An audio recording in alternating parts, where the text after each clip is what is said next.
Hi guys, welcome back to recipe ঘর। আজকে আমরা রান্না করব সর্ষে চিংড়ি। এটা খেতে কিন্তু খুবই মজা। চলুন আর দেরি না করে শুরু করে দিই। 3 টেবিল চামচ কালো সর্ষে ভিজিয়ে রেখেছি আধা ঘন্টা। সেই ভিজিয়ে রাখা সর্ষে 4-5টা কাঁচামরিচ, অল্প একটু লবণ, সাথে একটু পানি দিয়ে ব্লেন্ড করে নিচ্ছি।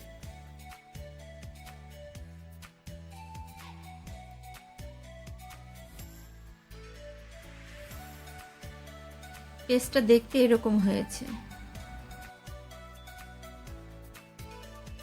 100 গ্রাম চিংড়ি মাছ নিয়েছি, খোসা ছাড়িয়ে একটু লবণ মেখে নিচ্ছি। প্রথমে ফ্রাই প্যানটাকে গরম করে নিয়ে 3 টেবিল চামচ সরষের তেল দিয়ে মাছগুলোকে ভেজে নিচ্ছি।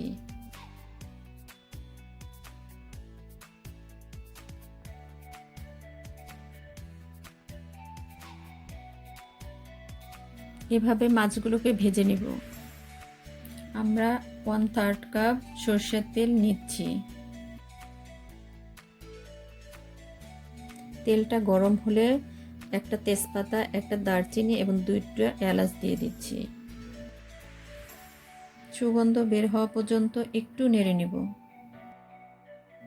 1/2 কাপ পেঁয়াজ দিচ্ছি।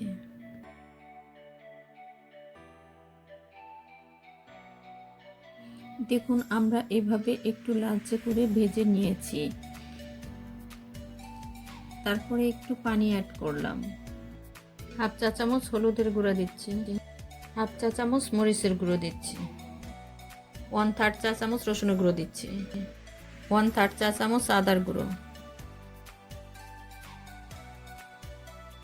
1/2 চা চামচ জিরার গুঁড়ো দিচ্ছি।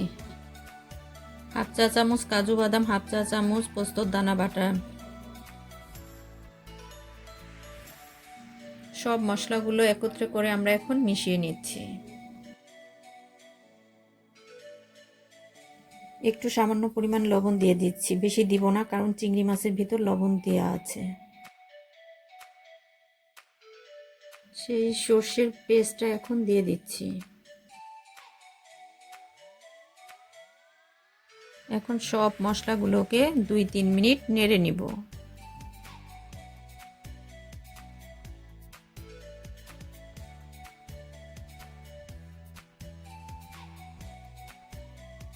সেই ভাজা চিংড়িগুলো এখন আমরা দিয়ে দিচ্ছি এবং একটু নেড়ে চেড়ে নেব।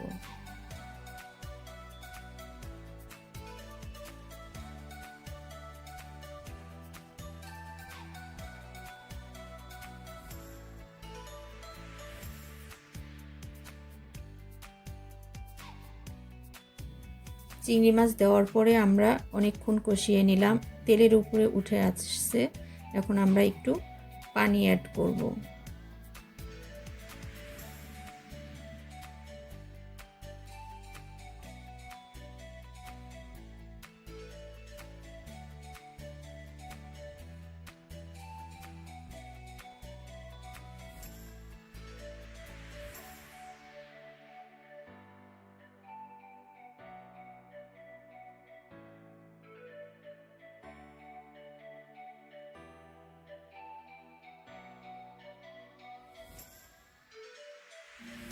ছয় সাতটা কাঁচামরিচ ফেলে দিয়েছি। কাঁচামরিচগুলো দেওয়ার পরে এভাবে 10 মিনিট রান্না করব।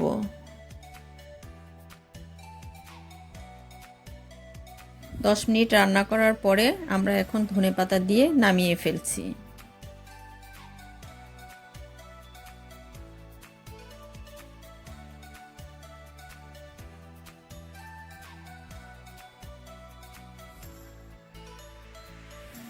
এই যে হচ্ছে আমাদের সর্ষে চিংড়ি।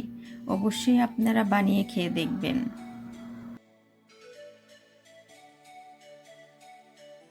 লাইক করুন, শেয়ার করুন, সাবস্ক্রাইব করুন রেসিপি ঘর।